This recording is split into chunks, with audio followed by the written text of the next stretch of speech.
Hi everyone, I am back with the 2017 Mickey and Minnie card series.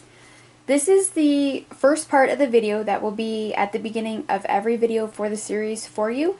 And this is the cutting of the cardstock to create the corner fold for the card. So what you need is your card base, which is going to be 5.5 by 8.5. I will just zoom out a little so you guys can see. So you need a 5.5 by 8.5 inch piece for your card base. I'm using black again. Then you're going to score that at 4.25, and then you're going to need a trimmer. Now I've got the Stampin' Up trimmer, which is perfect for this. I know Fiskars has one that's similar, that's got the little V-blade that you can get, and the reason that we're using one like this is because we are cutting in the middle of the card, so a rotary cutter is just not going to work. You're not going to get the precise cut that you need. So if you've got this type of trimmer already, perfect. If not, Stampin' Up does carry these, and there's always a link in the description below. So yeah, now what I did with mine is, I'm going to zoom back in. I have marked mine, as you can see, with some white cardstock. So the measurements that you're actually going to be using are going to be the 5/8 mark, the 2.5, the 3, and the 4 7/8. The reason I marked mine is if I move this cardstock out of the way, there's a dark brown print underneath this, and I can't really read that when I have darker cardstock underneath there, so I just took a thin piece of washi tape and just wrote on it with a really fine Sharpie, and there you have it. So let's get to the cutting. Now here's our score mark at the 4.25. So what we're going to do is take this edge of our card, and I am working around my tripod, so excuse all the arms and hands in the way. So we're going to line this up at the 3-inch mark. We're going to take our blade, move it to the 2.5, and we're going to cut, down to the 4 7/8. So you should have a little cut there. Then we're going to turn it, and we're going to line it up at the 3 again. Then we're going to move our blade to the 3-inch. And we're going to cut upward to the 5/8. And you should have a little slit like this.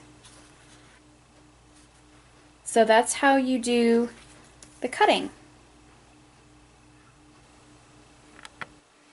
Okay, now that you have your cut lines for your card, I'm going to go ahead and just fold this in half.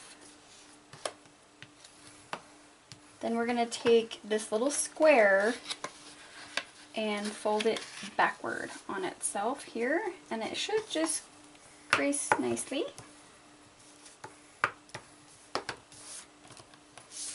So you have this for your card. Alright, so now we're going to attach our little decorative piece here. And this piece is cut. My little pattern piece here is cut at 4 1/8 by 5 3/8. And to get my diagonal cut, I just measured over with my ruler 5/8 of an inch, and I just put a little pencil mark. And then from the bottom right up, I did 1 7/8 of an inch, put a little pencil mark, stuck it back in my trimmer, and then just cut diagonally. So we're going to go ahead and attach this here, but you don't want to put any adhesive on the diagonal or you're going to glue your card shut. Because I did that. Yep, that was fun. So we're just going to glue or put adhesive or glue, whatever adhesive you're using, just on our straight edges so we don't glue the card completely shut. And this is fairly easy to kind of get centered because I just kind of butted up with the crease on the inside. It's a little off, but yeah, it's okay. So there you have your pattern piece. Now we're going to do our little square here.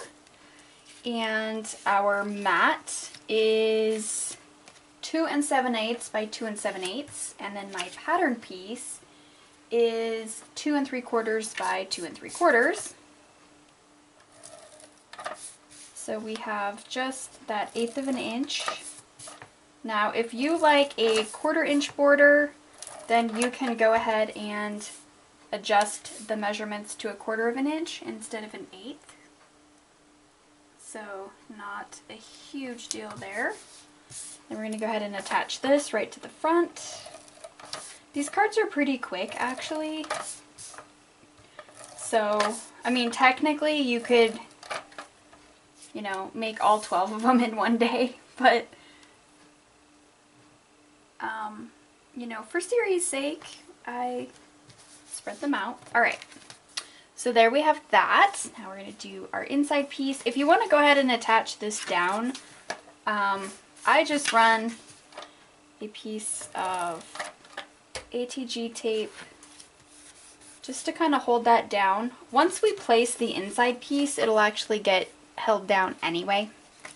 So our inside, if I can grab it, is 4 1/8 by 5 3/8, and it's just white cardstock, whatever you're using, whatever color you want the inside to be. I chose white because I do stamping on it, and I want the color of the stamp to show up pretty nicely. So we're just going to attach that right here on the inside.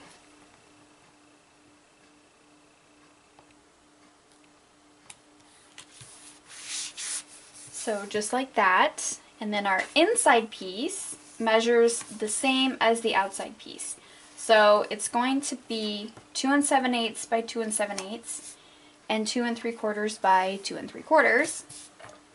So we'll just layer these, get that stuck down on the inside, and move on to our stamping part. So the part that probably takes the longest for these cards is just the cutting. Everything else goes fairly quickly. Alright, so let's attach this.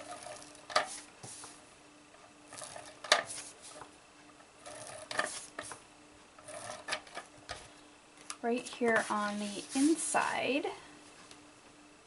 And you can either cover the whole thing up or leave a little bit of that black border showing, which is what I like to do. So there we have the inside. Alright, now we're going to do some stamping. Oh, I forgot to grab my black and my white. 1 second. I always forget to do something.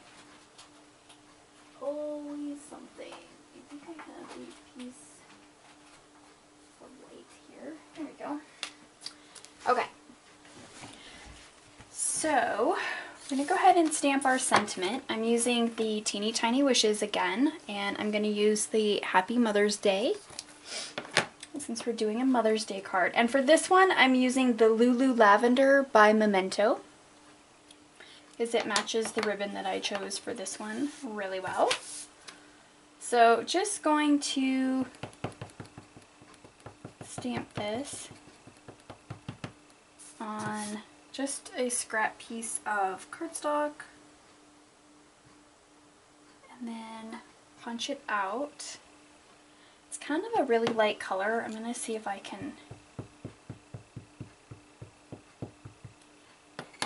I didn't want a really dark lavender because then it wouldn't match the ribbon, so that one's a little better. Alright, cover that up. So I'm using my word window punch, which is retired from Stampin' Up, unfortunately. But like I've said in the other videos, you don't have to use the word window.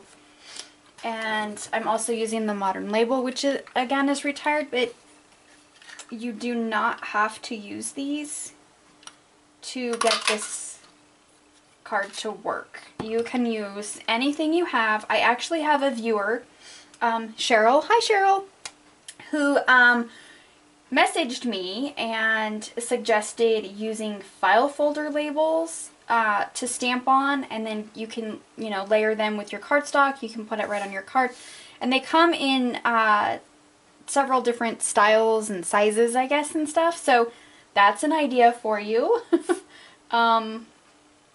Yeah, so she was wanting me to let you guys know. I've never used file folder labels, so I don't know, you know, what styles they come in or anything, but I know that they have them pretty similar to this kind of oval shape. So I think it's a fantastic idea.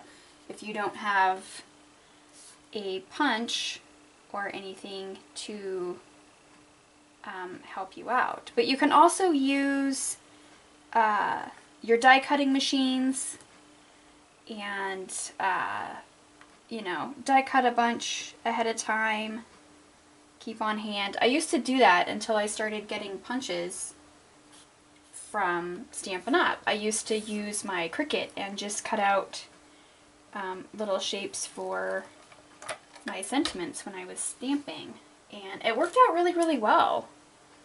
So, you know, you just kind of measure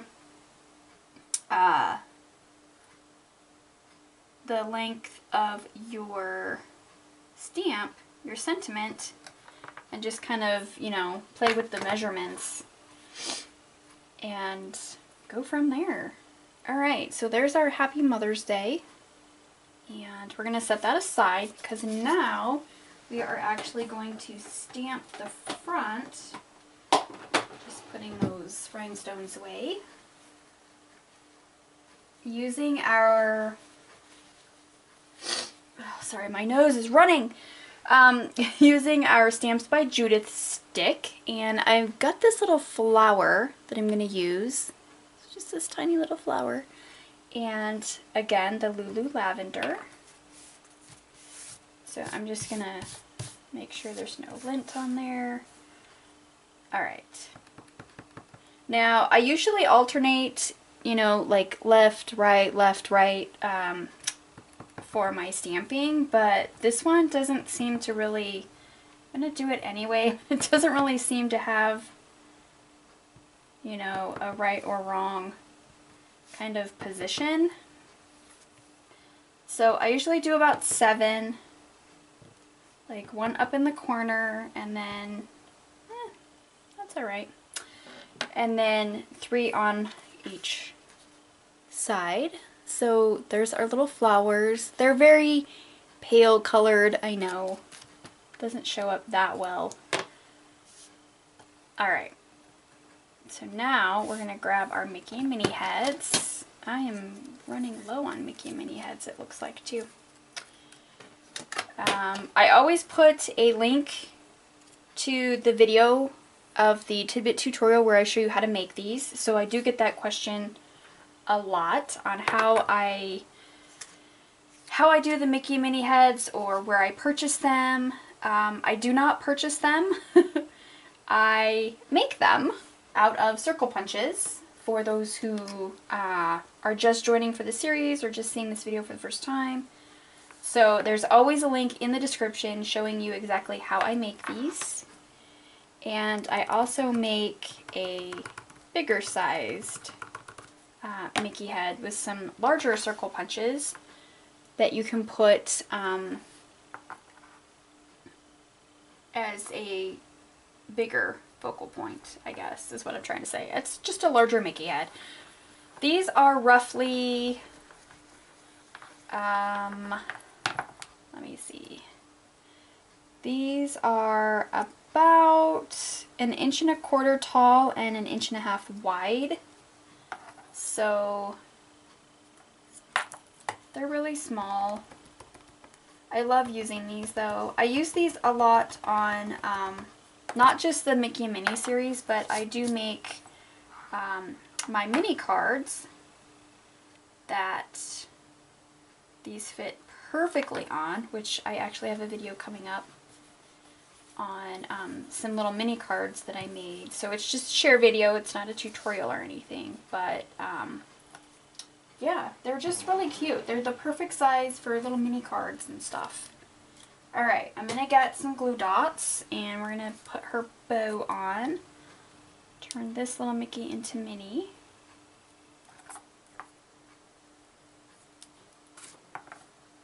Alright, let's get her little bow on there. Okay, so now we're going to take our sentiment and pop it up on some dimensionals. Now you can pop up your Mickey and Minnie with dimensionals too if you want to, but I don't, just because this is already on dimensionals, and then there's already a little bit of bulk in the card by folding and then her bow and things like that. So I like to lay them flat because it's easier to put in an envelope if I was going to mail these. So just keep that in mind. Now we're just going to center this. You know, I didn't get my sentiment very centered on there, but that's okay. It's not always perfect. It's handmade. It's not supposed to be completely perfect, right? I'm sure you guys agree with me. Alright, there we go. We have our finished Mickey and Minnie 2017 corner fold card for Mother's Day. Here's a closer look at some of the stamping up there. Alright, so there you go. Here's the inside. You can do whatever you want on the inside as far as, you know, your sentiments and messages, whatever. You can put more or less or whatever you want. So there you have it. I hope you guys enjoyed again, and I will see you guys in my next video. Bye!